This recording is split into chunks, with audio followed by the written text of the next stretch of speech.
というわけでね、本日の動画なんですが、クーラントの銘柄変更やっていきたいなと思います。はい、メーカーはブラザースイスルブそのままなんですが、ブラザースイスルブさんにねお声掛けいただきまして、日本先行リリースのバスコ601どうですかとお声掛けいただきまして、今回バスコ601に交換していきたいと思います。はい、本音を言えばね、B クール660、私気に入っておりますので、このまま継続していきたいというところが本音なんですけれども、やっぱりその気に入っているものを変更するっていうのは、私のニーズから見たら劣るものに変わる可能性が非常に高くなってくるということで、正直 B クール660で継続したいなというところはあるんですが、ブラザースイスルブが日本先行リリースするということで、特別なね思いを持って発売するということで、バスコ601のスペック、なぜ日本先行発売なのかもろもろ含めて確認しつつ、ちょっと交換していってみたいなと思っております。というわけでブラザースイスルブさんのね、エンジニアさんを待ちたいと思います。早速なんですが、交換をしていただきたいなというところなんですが、せっかくなんで、専門家来ていただいているということで、この1年数ヶ月経ったこの現状をちょっと判定していただいて、入れ替え前のね液をちょっとチェックさせていただきます。糖度計のメモリで 10.0 ですね。一応見てはいましたけど、はい、調整したことはないんですよ。あ、そうですか。減りました、はい、濃くなってます、はい、足しました、10% になりましたみたいな。なるほど。はい、そうですか。そんな感じでした。大体そんな感じになるんですか。濃度が一定していたということか、なるほど。あるいは御社の濃度管理がいいのかという感じだと。ちなみに希釈装置ってどれぐらいの濃度で補給されて見えましたですか？セッティングいただいた 1% で。なるほど。はい、じゃあ 1% で補給したのがもう 10% で維持できたという。そうですね。非常に状態はよろしいかと思います。なるほど。はい。pH とかも確認させていただきますけど、承知しました。どんな状態かというのはまたお伝えさせていただこうと思います。こういうの試験紙になってまして、黄色が pH 低い方、酸性側なんですけど、濃くなるほどアルカリ側に振られると。ちょっと測ってみます。色合い合わせていただいてですね、だいたい 9.0 ぐらいじゃないかなと思いますけど。はい。これはどういう状況なんですか？はい、9.0 っていうのは、尋常じゃないほど素晴らしいです。尋常じゃないほど素晴らしい。もともとやっぱり9前後 pH ありまして、はい、それがやっぱり使っていくと液の劣化があって、だんだん pH が下がっていくと 8.5 とかどんどん下がると菌の繁殖が出てきちゃうんですよね。ただ9という領域っていうのは非常に菌も繁殖しづらく、液としては非常に安定した液になります。なるほど。間違いがあってはいけないので、デジタルの方でも念のためにちょっと測ってみたいと思います。なるほど。非常に安定した素晴らしい状態かなと。なるほどなるほど。承知いたしました。はい。1年以上使っていただいたんですよね。1年と数ヶ月ですね。半年は使ってないですけど。そうですか。非常に安定した状態で、入れ替えるのもったいないぐらいではありますけど。そうですよね。僕すごい気に入ってます。ありがとうございます。はい。はい。今日はそうですね。ぜひ見てほしいやつがあるということで、新しいタイプをまた見ていただければなと思います。はい、承知しました。ドラムの上に。はい。こういうカバーとかも割と取り外しながらが一般的なんですか？結構隙間とかに切り子がこう入り込んじゃったりしてますので、なるべくそういう切り子も、可能な範囲で、除去できればいいなというふうには思ってます。なるほど。装置がつきましたけれども、はい。これ空なんですよね。空ドラムで、ここの中に今タンクの液を入れるということをやろうと思います。エアをつなぎましたけど、はい、エアを入れるのに、はい、タンクの中を不圧にできるみたいな感じですかね。そうですね。で、クーラントを吸えると、吸い込んでいくという形になりま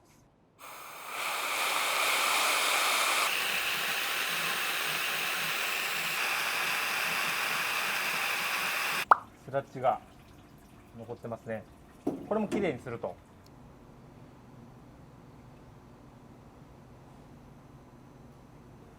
とんでもないです。拭き掃除までするんですね。そうですね。やっぱりスタートを良くしたいということで。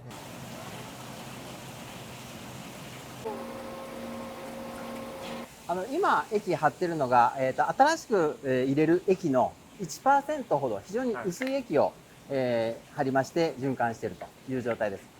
フラッシングという、はあはあ洗い流すという意味になります。なんかエンジンオイルで交換する時もやったりしますけど、はい、そういうイメージなんですかね。そうですね。機械の配管とか、は液が残ってたり、あるいはその機械の周り、液が残ってる、あるいは乾いた状態で残ってる、機械の内部を丸洗いするというような作業になります。乾いたっていうことはその壁に付着しているとかそういうものも含めて、はい、前の成分が残ってしまうということがありますので、まあ、やっぱりそこはきっちり分けた方がいいという。そうですね。いいスタートを切るためには、そこはしっかり、洗い流すということをしておきたいなと。なるほど。B クール660を進めるにはこんな人、バスコ601はい。を進めるにはこんな人、はいまあ会社、端的に教えていただきたいなと。そうですね。はい。B クール MC660、次はアルミ、次はステン、いろんなのが入ってくる場面、非常に安定性を求められます。いろんな外的要因が入ってくる、この時に安定性を求められる、そういうようなお客様、B クール MC660、非常に安定して使っていただけると思います。なるほど。バスコ601、品質であったり、仕上げ性とかですね、この潤滑加工性、これをもうさらに要求されるようなお客様に対しては非常に力を発揮する製品だと信じております。なるほど。B クール660は、いろんな単品加工とか試作とかをやっていて、材質の切り替えが多い会社さん。はい。バスコ601は、品質を基本的に重視するけれども、はい。だからといって腐っていいよとは言わないはい、お客さん、そうですね。本当かなとは思うところなんですけど、私ちょっと実際にね試していきたいと思います。そうですね。はい、使っていただいて、分かっていただければと思います。はい。この動画でもねちょっと試験して終わりたいとは思ってます。じゃあ入れ替えの方よろしくお願いいたします。よろしくお願いします。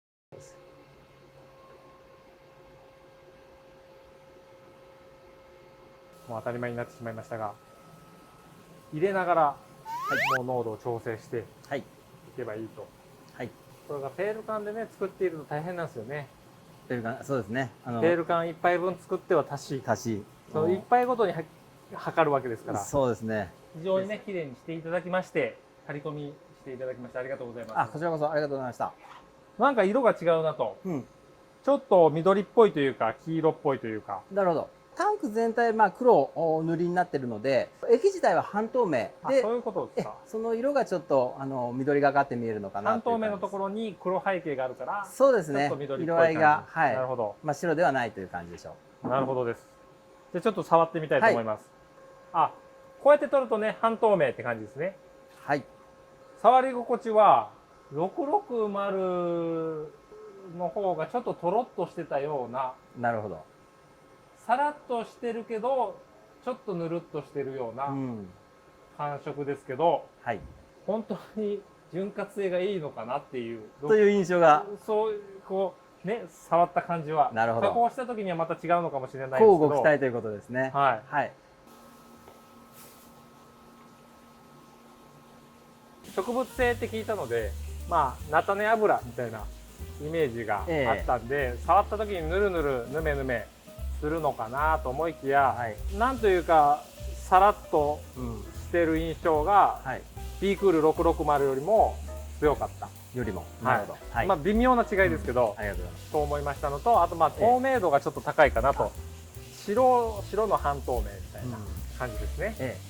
動画の後半でね私切削してどんな違いが出るのかちょっと軽くね試してみたいと思っておりますが、最後にこのバスコ601、なんか先行発売ということで、日本先行発売。日本先行発売ということで、なぜ日本先行発売なのか一つ聞いていきたいなと。一つはですね、やはり日本というのは品質すごい高いところを求められます。そういった時に、どうしてもいい加工性のものが必要ということでニーズとしては高まっております。パス目、こういっぱい重ねるよりも一発でいってくれとか、あと光沢がとか仕上げですよね。ネジの光沢とかも言われるんですよ。厳しいんやから厳しいですよね。そうですね。その厳しい要求のある日本で、ドンピシャに品質を上げるのに役立てるかなというところの製品と、こだわるところは翡翠使っていたと思うんですけれども、ただやはり日本この翡翠消防法の絡みで非常に引火点、厳しく求められるということがありまして、そういった意味では水溶性重宝されるんですが、水溶性じゃ追いつかないよというお客様が多いですよね。翡翠油なんですけど、消火設備とかも用意しないといけないですよね。そうですね。消火設備、ないしは保管倉庫の絡みとか、危険物取得した人は分かると思うんですが、他にもやっぱり免許を持っとかないといけないとかありますので、いろいろとコストがかかる、かつ不水の場合は薄めないので、使用分のテール缶なりドラム缶なりを用意しないといけないということで、何かと悩みの種になるけど品質はいい不水の領域に足を突っ込んでいる水溶性の範疇を超えてくるという狙いで、例えば水溶性で、タッピングスプレー吹きつけたりしないといけないというお客さんもいるかと思いますが、そのスプレーなしでもこの水溶性でいけちゃうということは期待できると思います。機械開けて止めてクーラントオフしてシュッとやらずにいけるかもしれないと。なるほど、ちょっとチェックしていきたいと思います。はい、本日はありがとうございました。ありがとうございました。ということでね、ビークール660からバスコ601に交換いただきましたというところで、ビークール660はね、合成油がベースにありまして、合成油の特性上鉄、アルミ、ステン、銅いろいろ使ってもですね、油自体の変質が非常に少ないクーラントだったわけなんですが、そのクーラントの特性に加えて、腐りにくいとかね、加工性も、妥協しておりませんというのがビークール660のざっとした特徴となっております。はい、対してですね、バスコ601は加工性が非常にいいという植物油をベースにしたクーラントとなっておりまして、そもそもね、潤滑性が高い植物油をベースにしておりますので、潤滑性が高いとか、仕上がりの光沢がいいとか、加工性は非常にいいんですが、一般的な植物ベース油のクーラントは腐りやすかったんだけれども、バスコ601ではその腐りやすい特性をうまいこと抑え込んで、加工性いいですよ、腐りにくいですよみたいな感じになっております。結果的にどちらのクーラントも腐りにくくて加工性いいですよっていう風になってるんですが、スタート位置がね違うと。そもそも腐りにくいベース油を加工性上げましたっていうのと、そもそも加工性がいいものを腐りにくくなってますみたいな、結果どっちも最強のクーラントにはなっていますけれどもっていうところなんですね。ビークール660に関しては私もう使ってみてですね、加工性に不満はないで、現実的に腐りにくかったと。でもうちょっとね、いろんな材質をたくさん削ってれば、鉄、アルミ、ステンレスに関してはそれなりに削りましたが、銅合金系はもうちょこっとしか削ってないので、いろいろな材質に対応しているビークール660に対してもうちょっと厳しい条件を突きつけれるぐらいいろんな材質を削れればよかったんですが、私のニーズがそこに至ってなかったというふうに捉えることができるかもしれない。もしかしたらこの程度のワークの種類であるならば、バスコ601の方が加工性もいいということなので適しているかもしれない。というわけでですね、これからバスコ601を見ていきたいポイント、長期的な視点としてはやっぱり腐りにくいんですか、変質しにくいんですか、そこ本当ですかっていうところを見ていきたいと思います。そしてですね、今からですね、潤滑性上がったんだったら転造タップの加工ちょっと厳しめにいってもいけるんですよねというところで試していきたいと思います。ではね、早速やっていきたいと思います。以前 OSG さんの AXPF のレビューでやりました AXPF の高速タッピング加工をさらにちょっと高速に振ってやってみようかなと思います。というわけで、まず下穴を開けていきたいなと、思います。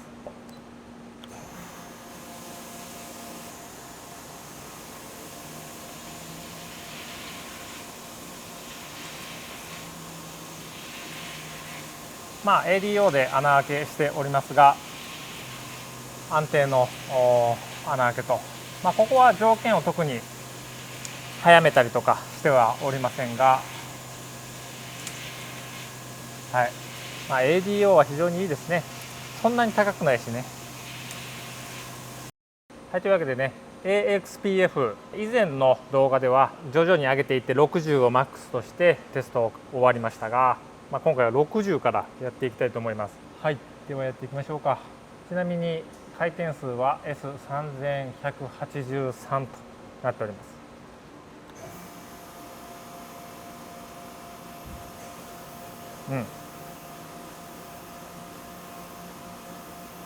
非常にいい感じ。無音と添削音ないですね。吸引とかね言うとねダメだなと思うんですが、非常にいいんじゃないでしょうか。ちょっともうちょっと上げてみましょうか。はい、というわけで、V を70に変更いたしまして、回転数は S3714 となっております。参りたいと思います。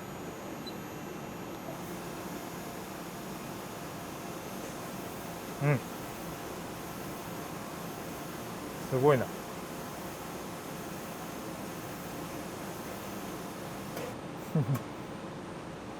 はい、さらに上げたいと思います。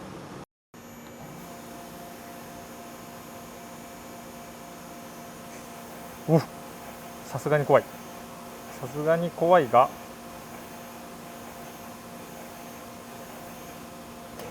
すごいな。もろもろすごい。4000回転オーバーのタッピングをねこなしてしまうスピーディオすごいと、はい、そんな収束で転造タップいけてしまう AXP すごいねと。そしてですね、抜群のフォローをね聞かせているんではないでしょうか。バスコ601、なかなかですね。まだ上げますか。上げましょう。はい、では VC90 となりまして、回転数が S4775 となりました。主軸のね回転音が今からタップをするそれではない音になっておりますが、やっていきたいと思います。はい。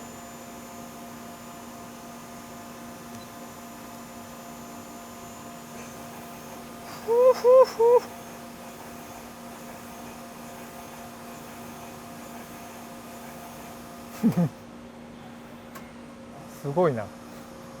もう何がすごいんか分からんけどね、全部すごいんかな。はい、じゃあ最後の1列切りよく V100 で締めたいと思います。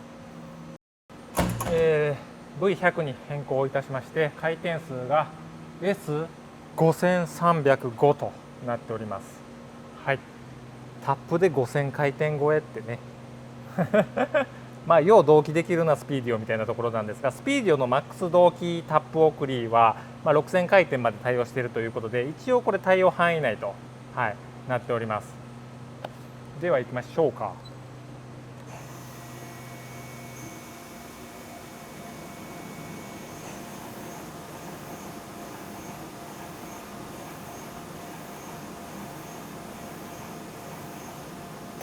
ブラボー、素晴らしい。というわけで、60から始めまして、70、80、90、100と加工を行いました。一応ゲージでね、最後にね、タップを立てた V100 の部分にゲージを通したいと思います。はい、通り当然 OK ですと。止まりますと。はい、入りません。素晴らしいですね。はい、というわけでブラザースイスルブの日本先行発売クーラントバスコ601の交換作業と、そしてテスト加工やってまいりました。私最後にタップの加工を行いましたが、試作材は SS400 でございましたが、切削速度ねガチ上げしてタップ加工してくださいよっていう意味ではございません。バスコ601が潤滑性に非常に優れたクーラントということで、パフォーマンス的に潤滑性能がそれなりに高くないとやはりしんどくなってくる転造タップを高速加工でやってみましたということで、 V100 でも添削音なかったですね。転造タップもね条件が合わないとキュイーとかって言ったりするんですよ。言ったりするんですけど、V100 に至るまでそういう音がしなかったということで、非常に潤滑性優れているんじゃないでしょうか。今後ね使っていくのが非常に楽しみになってまいりました。なんせね5000回転オーバーで回しているタップのところに供給されるクーラント、それなりにシビアなね性能が要求されると思うんですが、難なくこなしたということで、もちろんその同期回転送り6000回転対応しているスピーディオの凄みであったりとか、 OSG さんの AXPF のね性能もあるとは思うんですが、いい機械を使いました、いい工具を使いましたとなったらですね、やはりいいクーラント使いたいということで、バスコ601ちょっとね、今回のテスト加工で、さらにちょっと楽しみになってきたなというところで、今回の動画は以上にしたいと思います。はい、というわけで、面白かった、参考になったという方いらっしゃいました？グッドボタン、チャンネル登録、どうぞよろしくお願いいたします。というわけでご視聴ありがとうございました。